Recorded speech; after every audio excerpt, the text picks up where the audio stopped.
Hey, so you want to hear another one of those fun little statistics? No, man, I'm good. I'm actually having a good night, so let's not. That's the first time all season that they've allowed multiple runs and won the game.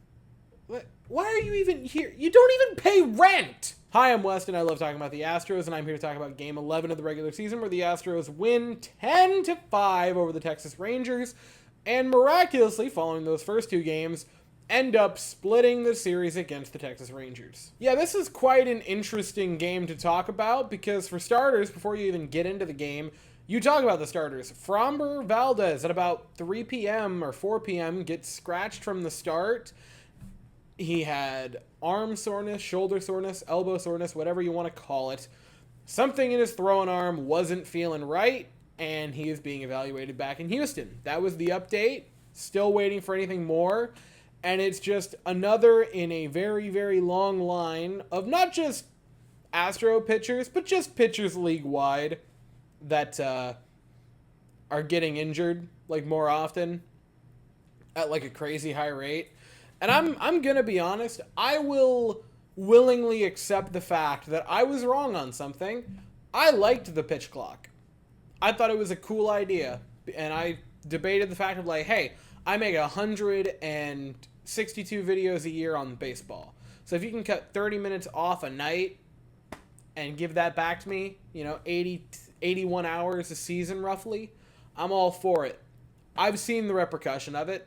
I've seen pitchers on this team. I've seen pitchers around the league that I enjoy watching have to deal with injuries now. I'll go back. The pitch clock sucks. And, dude, I think you gotta just kind of eat it on that one. You did some things recently that have been good.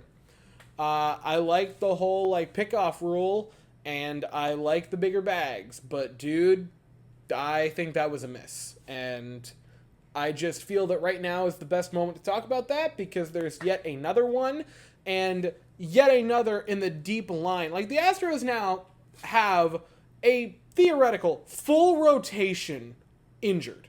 Like, just think about that. There is a actual roster that over the past 3 or 4 full seasons, like since 2021, have either been all-stars in the case of Verlander and Valdez, or finished top 3 in ERA in a season in McCullers, or pitched in World Series games and won, if I'm not mistaken, in Luis Garcia. And at the very least, I know Jose Urquidy did. I'm pretty sure against the Braves in 21. I believe Luis Garcia pitched in one of those World Series games. Like, good pitchers. All of them are injured right now. And I think you got to take that back. I think that is a misstep, especially just league-wide, how big the injury problem has gotten. That was quite a long tangent to start the video. Anyway, Framber's out, and the Astros have to make a call-up, and that call-up was Blair Henley. And we will talk about him in a brief second. For starters in the game, the Astros get on the board first. They get a RBI from Alex Bregman, and then they get a productive groundout out of Jeremy Pena, and they take a 2-0 lead in this game. And okay, that's cool. Now we head to the bottom half of the first inning, and we get to see the first MLB action of Blair Henley. And there's no polite way to put it. It was awful. That was a really, really bad inning. And that is all the more I want to say on that. Because you could see in the reaction from Blair Henley how much it got to him. And your heart goes out to the guy. Because this is a guy, it's a player, a person, more importantly than anything else. A person that has finally had their dream come true to make it to Major League Baseball. And that was the first action they got. And it's not his fault. I'm not going to say a single negative word about him or about his performance because there's no shame in just not probably being ready for that level. I'm not saying that he's never going to come back and never be productive. He might very well do that. But this is just an awful combination of things that have forced a guy who's maybe the 10th or 11th starting pitcher on a depth chart for the Astros to have to come up and play major league games against a really, really good offense. And I'm not going to say anything bad about him, because what can you hope for? It's an emergency start. You're hoping to get anything out of him, and it didn't work. But I will find the positive in the start from Blair Henley, which is I think the repercussions of it could genuinely fix one of the biggest problems on this team. Because from the first mound visit to the second mound visit to when he got pulled from the start, Blair Henley looked devastated. It looked like a person who had finally got up to the big league and was watching it slip through his fingers. And I'm not trying to say that to be dramatic or make this intense. It's the truth. It's a player who has scrapped through the minors, getting his chance, and a lot of times, I'm not trying to be a downer, if it doesn't go well, there may or may not be a second time. And I think the entire team being forced to watch him go through that could have been the wake-up call, could have been the drag them back to the reality that the insane success this team has fielded over the past few seasons, over the past 6 years, 7 years, 8 years, is not normal. And the team being forced to watch him and come together, huddle around him 3 different times. It felt from the way they responded when he left the start, and it felt from the way they played for the last 8 innings of this game, that everyone in unison kind of remembered, we have been entitled. We have been spoiled as a club from all the success.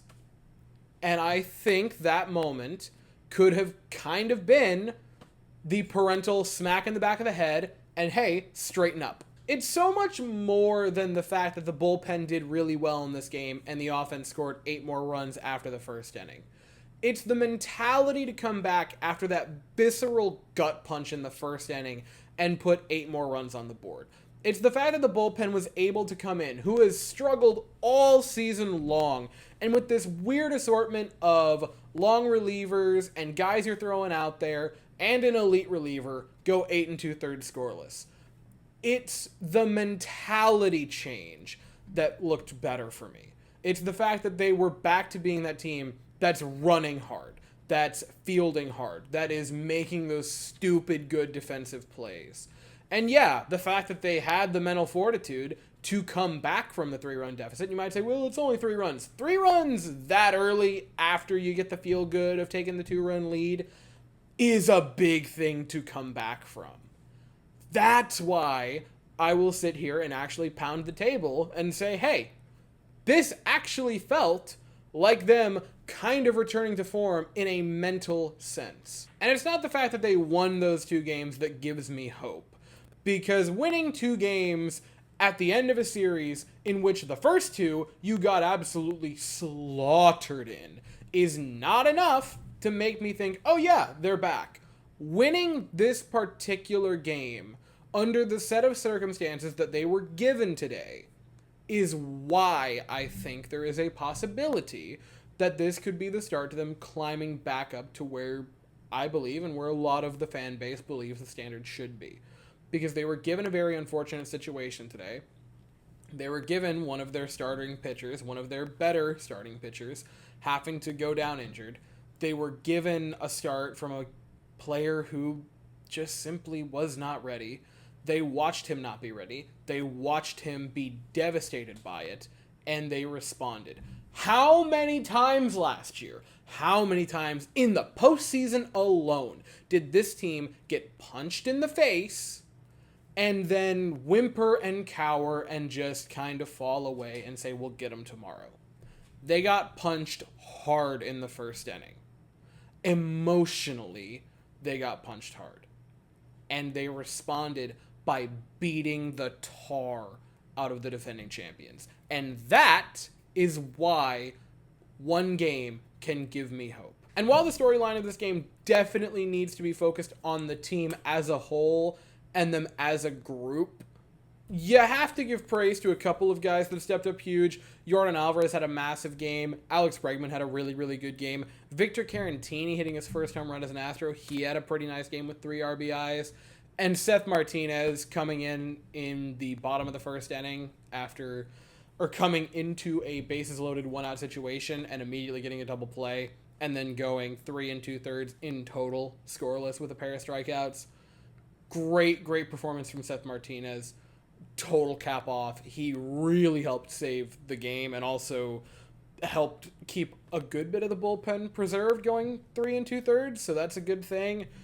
God only knows what happens with the rotation depending on the Framber Valdez news. I think maybe Seth Martinez is the one you'd promote at this point. Like, I think if worst comes to worst and you realize that you're going to be down Framber too, I think it's got to be Martinez, Javi, France, Blanco, and Lord Hunter Brown, I suppose. It's dude, I was not expecting it to be like this already this season. But again, the mentality they've shown, I will at least give that rotation a try. Please, Justin Verlander, come back to us. Please be healthy soon. And now the Astros, riding their first multi-game winning streak since last season, head to Kansas City to take on the Royals. First game will be tomorrow night at 7:40 Eastern, 6:40 Central. The Astros are going to send the noted coffee enthusiast Christian Javier to the mound, and the Royals are going to send Cole Ragans to the mound. I will be here afterwards to talk about it, but as for right now, that is all I have to say. So, if you enjoyed the video, please consider to like and subscribe. Thank you all so very much for watching. I hope you all have an absolutely wonderful day, and as always, go Stros.